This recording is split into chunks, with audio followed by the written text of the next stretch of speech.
appraisal. There we had discussed certain past oriented or traditional type of performance appraisal techniques. So we had discussed graphic rating scale, checklist method, then essay method, annual confidential reports. So these were the four traditional methods or past oriented method of performance appraisal which we had discussed yesterday. Now we will be starting with paired comparison method. So far, if you have any doubt, you can raise your doubt, or we will move to pair comparison method.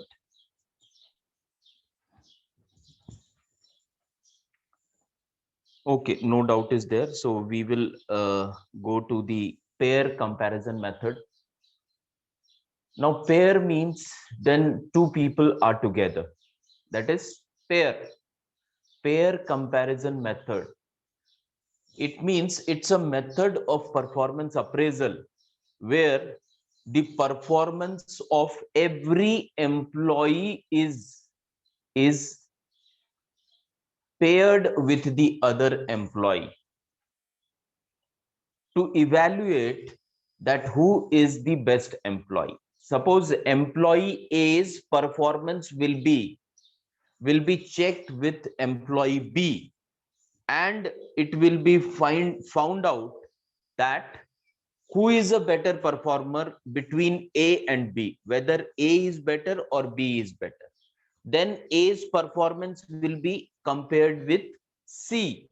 A's performance will be compared with D. A's performance will be compared with E. So similarly, each and every employee of the organization's performance will be compared with the other employee to know that who is the best employee of the organization. So that method of performance appraisal is called as paired comparison method. Now there are certain merits and there are certain demerits of this particular performance appraisal. Now merit of this performance appraisal is, or advantage of this performance appraisal is, that with the help of this performance appraisal, the organization exactly finds out the best performer of the organization. Who is the first best performer? Who is the next best performer? Who is the next best performer? The organization is able to get these names of best performer because each and every employee's performance is being rated with other employee. Now, the main disadvantage of this particular performance appraisal technique is that it is a very lengthy process and it is very time consuming also. So when the employee strength in the organization is less, say 30 employees are there or 50 employees are there, then it is possible for the organization to use this pair comparison method of performance appraisal. But in an organization where thousands of employees are working, then it is very difficult or it is not practical for an organization to implement this particular method. Because if thousands of employees are working in an organization, then it is not possible, it is not practical to compare first person's performance with second person and then first person's performance with thousands person performance. It will take too much of time and it is not at all practically possible for an organization which is a large scale organization to implement this type of performance appraisal method. Only small organization which is employing not more than say 50 people, For them, it is suitable. For other organizations, it is not suitable. So this pair comparison method, how it works, we will take an example. I'll show you on the screen also. Now, you can see on the screen also. And this is pair comparison method. It involves employees by making a chart of all possible pairs of employees for each trait, indicating which is the better employee of the pair. Now here they have given certain traits of the employee. First trait is quality of work. So we will take up quality of work. And here they have given 5 employees. On the left hand side, you can see 5 employees are there who are to be compared with other employees, each other, right?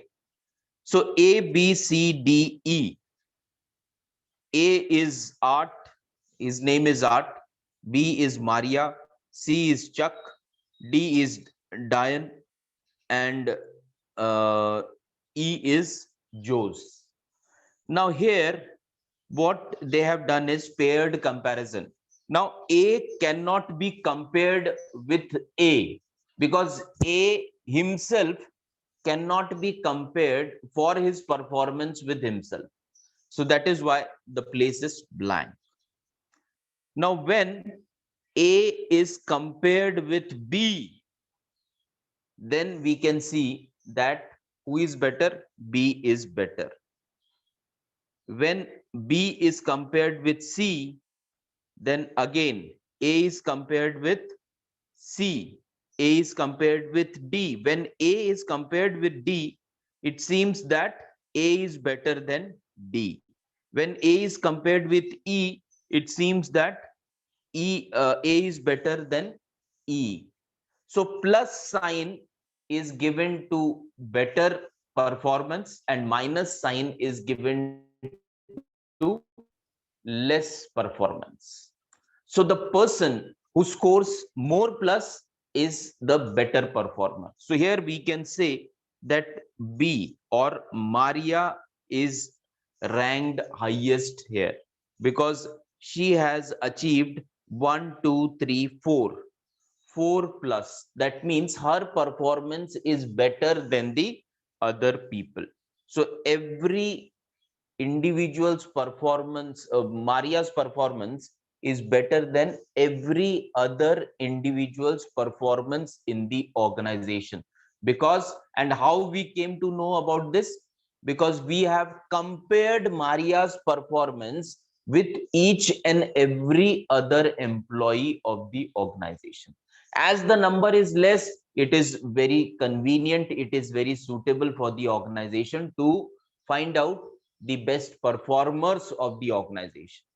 Now Maria will be ranked first, then who will be ranked then A, that is Art will be ranked then second. So accordingly, first, second, third, fourth employee can be find out with the help of this particular method. But please remember, it is suitable only for small organization. It is not suitable for large scale organization because it is very time consuming and it is very lengthy also. Now the next one. Next one is forced distribution method. Now in large scale organization where employees are more and within a time frame, because for performance appraisal also every organization has a time frame. It should not happen that for a period of 1 year the process is going on. This process should be completed within a period of say 1 month, 2 months, or less than that. So every organization has a policy that we have to wind up the performance evaluation or performance appraisal within a period of this many days. So this is for the organizations which are employing more people. which are large scale organization. For these organization, one of the method which can be considered is forced distribution method. Now, this particular method was considered by the organization earlier. Now, very less organization are implementing this method of performance appraisal. As the names itself suggest, forced distribution. Forced distribution means here groups are created that 40% people falls under good performance, 10 people fall under less performer, and 15% people are best performer of the organization. Now, the merit of this performance appraisal technique is that for large scale organization, it is very suitable. It is less time consuming, and it can be say quickly winded up by the organization. But the demerit of the organization of this particular method is that with the help of this method, the organization will not be knowing that who is the best performer of the organization. Now, the person who has, say, scored out of 100 points, suppose the performance appraisal, the test of performance appraisal was of 100 marks. So the person who has scored 99 marks, as well as the person who has scored 90 marks, both fall under the same category because they will be the best performer. The person who has scored 90, the person who has scored 99, both fall under same category. Similarly, when we talk about the good performers means those who have received marks between 75 to 90. These people are called as, suppose the organization is having a policy that who will be good performer, those who are getting marks between or points between, say, 75 to 90. These people will be categorized as good performer of the organization. So the person who is getting 90, say 90 marks, he is also considered as good performer, as well as the person who is getting 76 marks or 75 marks, he is also a good performer. Now, again, if we talk about, say, satisfactory performers, now a person who is getting a rating of, say, 60, from 60 to 74 is satisfactory.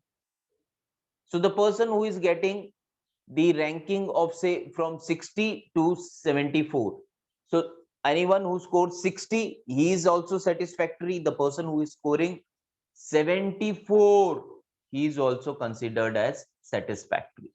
So here, who are the best performer or who is the best performer of the organization, it is very difficult for the organization to find out the best performer because of forced distribution. They are forcing a group to fall under a particular bracket.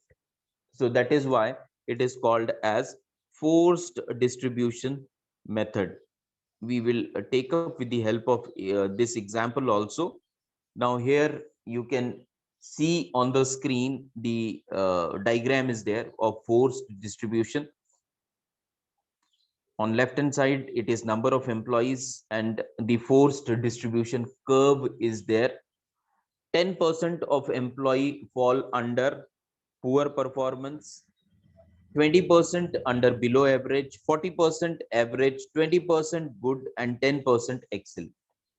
Now, this 10% excellent, we have just discussed that the person who has scored 91 is also excellent, 100 is also excellent. Then average If 60% is the average, or 60 to 74 is the average, 60 is also average, 74 is also average. So they are forced to fall under a particular bracket. So that is why it is called as forced distribution method. Next method is ranking method. Now, ranking method, as the name itself suggests, ranking. So ranks are given to the employee on the basis of their performance evaluation sheet. On the basis of their performance, ranks are given, that who is the first rank employee, who is the second rank employee, who is the third rank employee, who is the fourth rank employee, and who is the last rank employee. So that is in the ranking method. Next one, critical incident method. Now, in critical incident method, what happens is the superior or the supervisor of the employees, he writes certain critical incidents over a period of, say, 6 months or 1 year, and on the basis of these incidents, the performance of the employee is evaluated. That we will be just discussing with the help of this slide. I'll just read out. The performance appraisal of an employee is done on the basis of incidents occurred really to the concerned employee, which has already or in actuality has occurred with the employee. Some incidents occurred due to inability of the employee, but the rating is done on all events occurred in a particular period. Some of the event or incidents are given below. It depends upon organization to organization to finalize these incidents. The general incidents can be: first one, refuse to cooperate with other employee.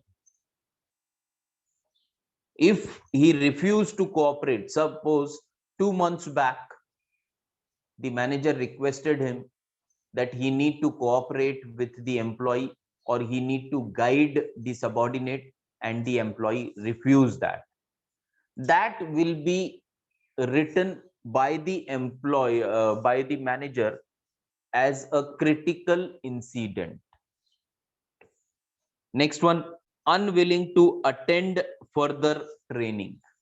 Next one, got angry over the work with subordinate. Next one, suggested a change in the method of production. Next, suggested a procedure to improve the quality of goods. Next, suggestion of method to avoid minimize wastage, spoilage, and scrap. Next, refuse to obey order. And the last one is refuse to follow clear-cut instructions. So both, it is not that only negative incidents to be considered, the positive incidents are also to be considered. On the one hand, what we are saying, that the manager will be writing that he is not obeying the order. On one occasion, he doesn't obey the order of the superior. Okay, that is critical incident, which should be considered while evaluating the performance of the employee. But it should also be kept in mind that the positive incident should also be highlighted of the employee. And the positive incidents are that he has suggested certain improvement in the production process, which has resulted in less wastage and better quality. Again, this should be included in the critical incident method. That when the final evaluation will be done by the manager of the organization, he should give weightage to every everything. Not only he should focus on negative things of the employee, but what are the positive efforts of the employee which has resulted in the profit of the organization. So that should also be considered, and that is what is required in critical incident method. Now the next one is field review method. Now this particular method, which is called as field review method, it is taken from military. It was first implemented by German army in World War I, and with the success of this particular method in evaluating the performance of soldiers and officers of military, the private companies, the private organizations also started implementing this method, which is called as field review method. Now, what happens in field review method, we will take up with the example, help of an example. Now, this is field review method. Now, certain performance parameters are set, or performance dimensions are set. For example, one can be leadership, communication, interpersonal skills, decision making skills, technical skills, and motivation. Now, these parameters are studied on the field. On the field means when war was going on, the commanding officer of the army used to study on these parameters the soldiers and his subordinates, that how they are performing in the on the field. On the field means on the war front, how they are performing, and on that basis their performance was evaluated. That had happened way back in World War, at the time of World War I, and it was first initiated by German army. Later on, it was accepted by the private organizations also. Now, in private organizations also, when we talk about field review method, that means on the job, how a person is performing. Now, how he is performing on leadership front, whether he is able to lead his subordinate, guide his subordinate, or subordinate trusts him or not. When a subordinate will trust his leader, when the subordinate is aware that whenever I have a problem, my leader is having a capacity to solve that problem. If the subordinate knows that in case of any problem, his boss will not be able to solve that problem, then there will be no respect of of boss in the minds of subordinate, and then we can say that the boss is not a proper leader. Leader means what? Leaders are the people who are able to guide others, who are able to lead from the front, and in whom the followers believe. Followers believe that he is the person who will be taking us to the right direction. He will be our, say, guide, our motivator, our leader. And if we follow him, then definitely it will be for our benefits. Then how he is communicating, how his interpersonal skills are, how he is making decisions, what about his technical skills, and is he able to motivate others for better performance, for better production.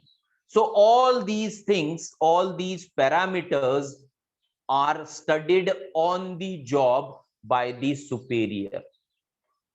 In some of the method, when we talk about essay method, or when we talk about confidential reports, or when we talk about graphic rating scales, when we talk about ranking methods, all these methods, they talk about that the performance has taken place, and later on the basis of the reports of performance, on the basis of that previous data, the evaluation of performance of an employee is done.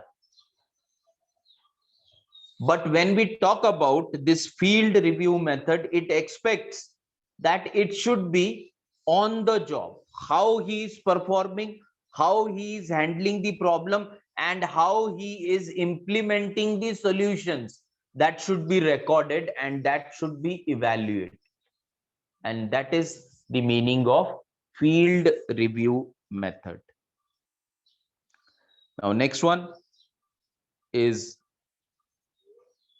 the performance tests and observations. Now, under performance tests and observation, before evaluating the performance of the employee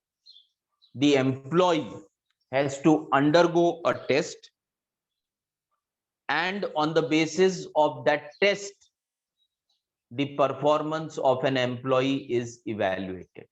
Not only on the basis of test, but his performance is also observed. The superior observes the performance of the subordinate and he records his evaluation remarks.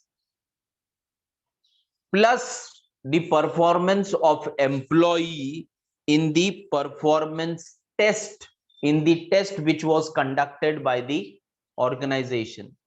Both marks are clubbed together, and on the basis of collective marks, the total marks, the performance, the final performance of the employee is judged or is recorded or is evaluated. So that is performance tests and observation. Cost accounting approach. Now, cost accounting approach means it's a very technical type of performance appraisal.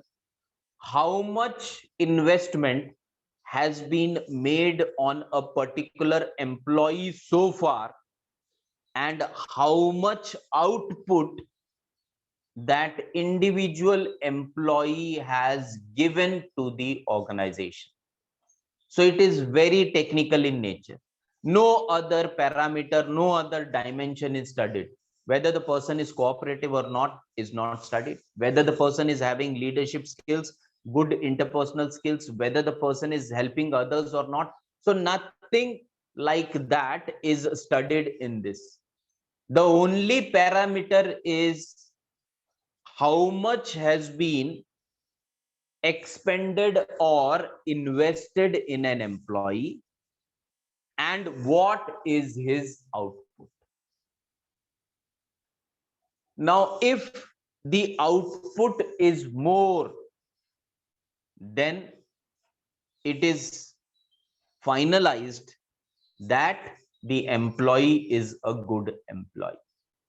If the output is less and investment or expenditure is more, then it is decided that the employee is not a good performer. So that is a very simple approach, and which is called as cost accounting approach. Only two dimensions are studied.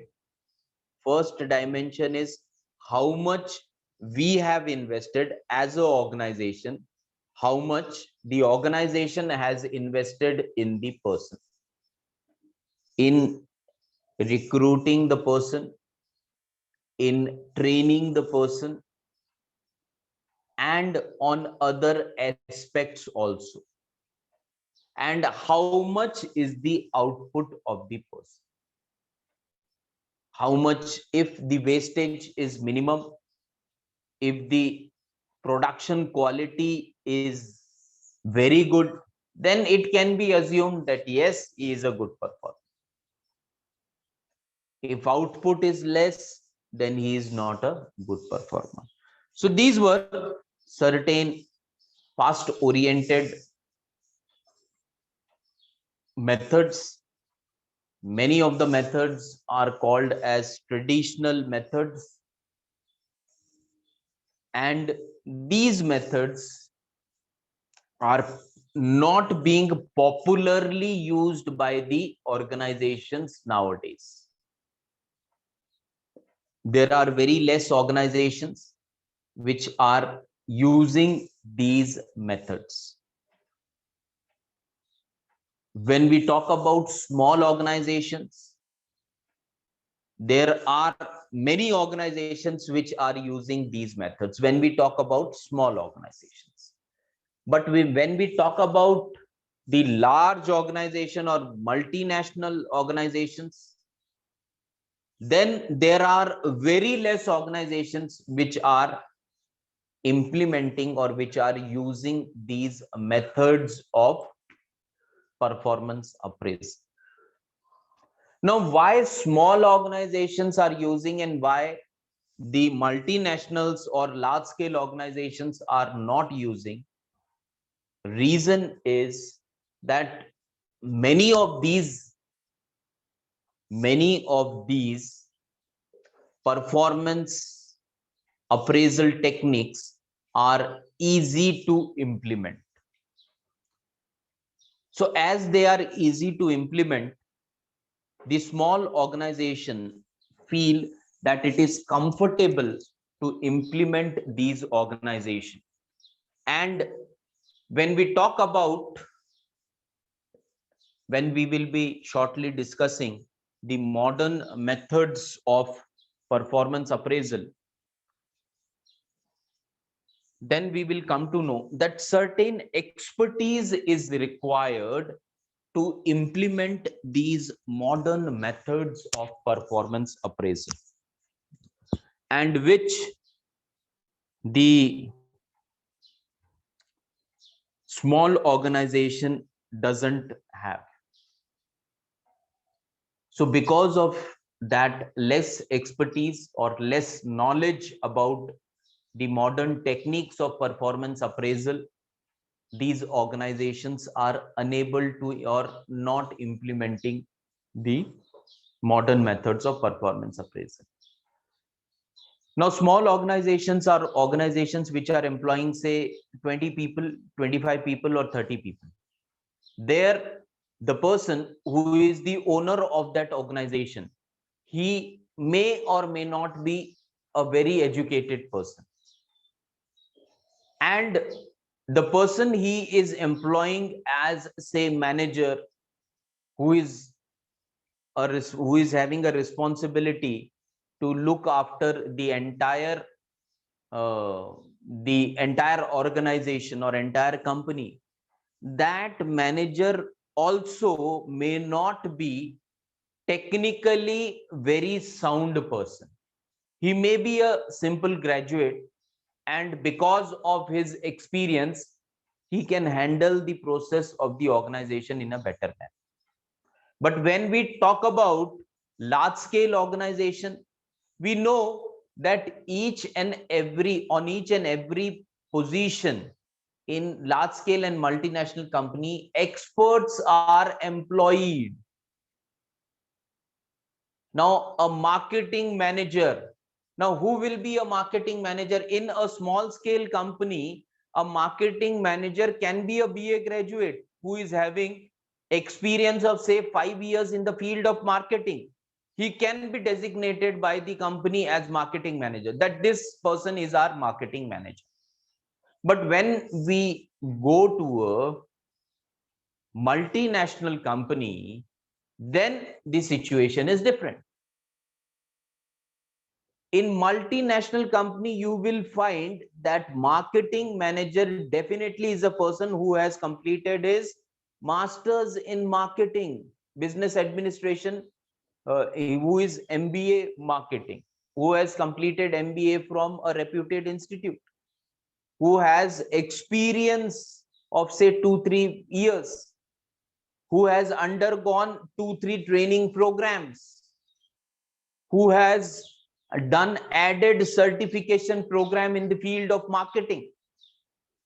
So expertise is employed by multinational companies because they are having more capital, more resources. When we talk about smaller companies, as they are very small in nature, less capital is there, less expertise is there, so it is not possible for these company to employ modern methods of performance appraisal.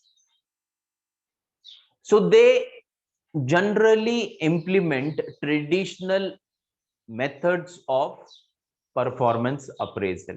It is not that these companies are not doing performance appraisal. They are not evaluating the performance of the employee. Every company is evaluating the performance of the employee, whether it's a small company or it's a multinational company. Only matters is that these small companies, as they are lacking in certain things, they are lacking in expertise, they are lacking in capital, they are lacking in other resources. That is why they are implementing traditional methods which were followed earlier, say 30 years back, 40 years back, 50 years back, or hundreds of years back. They are still practicing those methods as compared to the large scale organization who are having better capital, better expertise, better other resources. That is why they are implementing modern methods which gives near exact result. We will not say the exact result, but it is somewhat near to exact result. As we are dealing with human beings, it cannot be 100%, but yes, it can be more than 90%, it can be 95%, or it can reach to 99% also. So that is the difference between modern methods and why the small scale industries are implementing traditional and why the large scale companies are implementing modern methods of performance appraisal. Now we will move on to the other type of methods, which is also called as the future oriented or modern methods of performance appraisal. Now the first one is management by objectives. Now you might have heard the name of the famous management philosopher, management guide, management thinker, and his name is Peter Drucker. So Peter Drucker, a very famous management expert, has started this concept which is called as management by objective, or in short, it is also known as MBO, management by objectives. So what he was of the opinion was that one of the technique of performance appraisal, it should be based on objective. So every organization should finalize its objectives. These objectives should be circulated to the employees, and at the end, it should be find out that whether the objectives are met or not. Now, how the objectives are to be finalized? Who will be finalizing these objectives? Whether the organization or the whether the top body of the organization will be finalizing the objectives, as generally is the case, because the main policies, the main strategies, the main objectives are finalized by the topmost body of the organization. And the topmost body of the organization is the board of directors of the organization, or the highest authority of the organization. But Peter Drucker was of the opinion that it should not happen that only one person or one body is framing the objectives of the organization. It will be better for the organization if these objectives are framed collectively. Now, how these objectives are to be framed, we will come to know with the help of this slide. Now, this is given by Peter Drucker.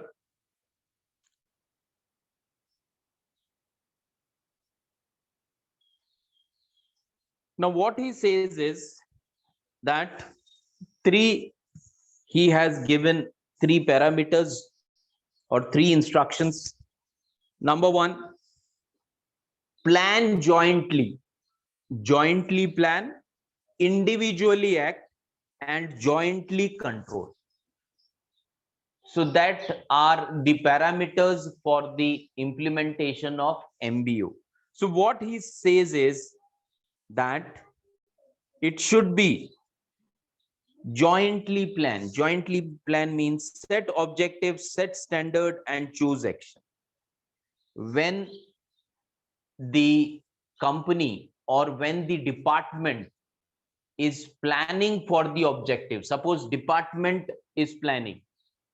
Now, earlier, only department head used to set the objective and he used to communicate it to the other employees of the department that this is the target set and this is what you have to achieve. That was earlier. But in MBO, the head of the department is jointly, he is sitting with the other employees of that department and they are jointly deciding about a objective, that this should be the target and they should plan jointly. This is how we are going to achieve. So not only setting of the objective, but how we are going to achieve that objective, it is also jointly discussed by the department head and the other employees of the organization. If we talk about organization as a whole, we are saying that not only the topmost authority, but the authorities which are implementing those objectives, that means senior manager, junior manager, or executives or engineers who are to implement the objective which are being framed by the top management in the organization, these are also, their opinion are also considered while framing the objective. The top management involves the second management or the middle level management while framing the objectives. Now, if the employees are, now he was of the opinion, Peter Drucker said that why this is necessary. So he gave a justification for this particular concept called MBO. And he said that when the employee is involved in framing the objective, when the employee is involved in planning for the objectives, when the employee is involved in implementing those plans, so in everything the employee is involved along with the management.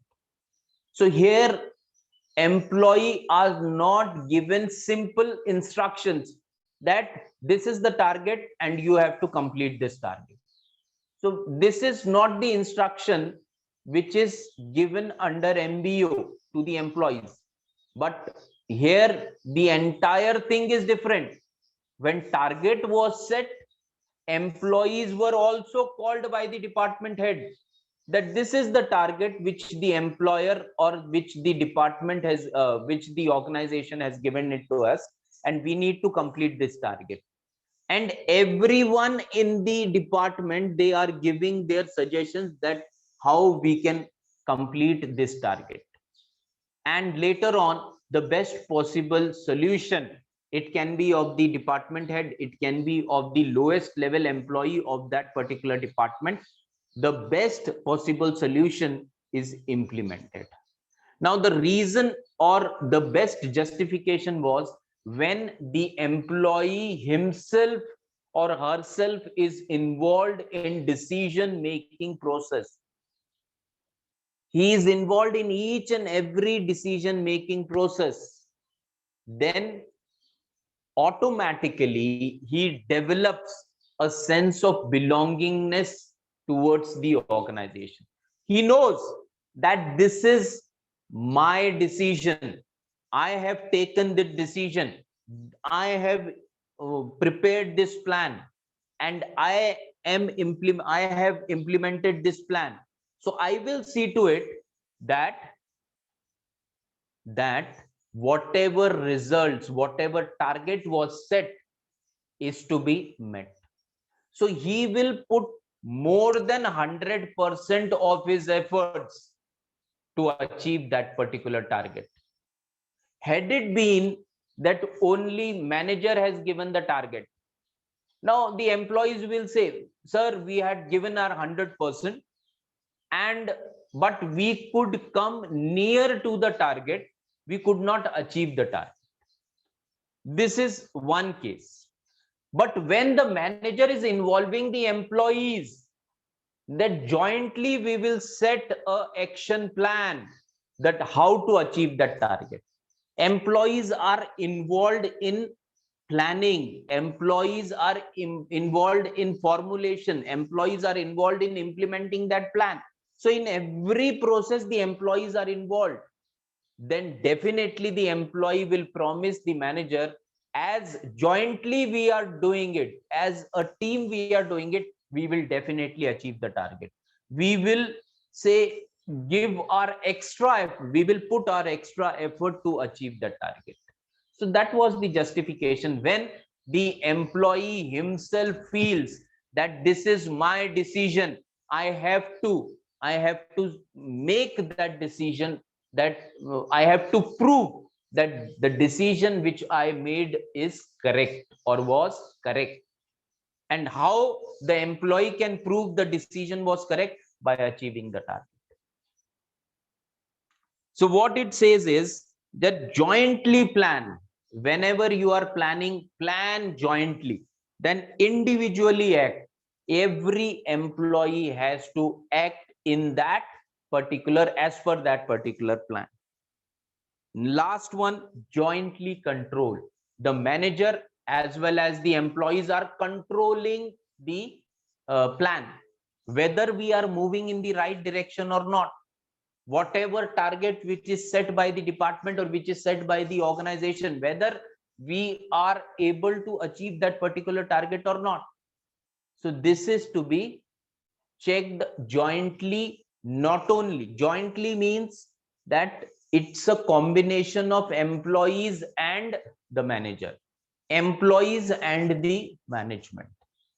So when everyone is involved in preparing the plan, when everyone is involved in implementing the plan, when everyone is involved in monitoring the plan, there are more chances that the plan will be successful for the organization. And that is the meaning of MBO, or management by objective. It is one of the technique which are being followed by many organizations in the many multinational organizations when we talk about performance evaluation or performance appraisal. Now the next one is the psychological appraisal. Now, psychological appraisal, as only 5 minutes are remaining, we will stop now. We will continue with it tomorrow. So please read about the remaining future oriented or modern techniques of performance appraisal, so you will be able to understand in a better manner the meaning. We have completed management by objectives.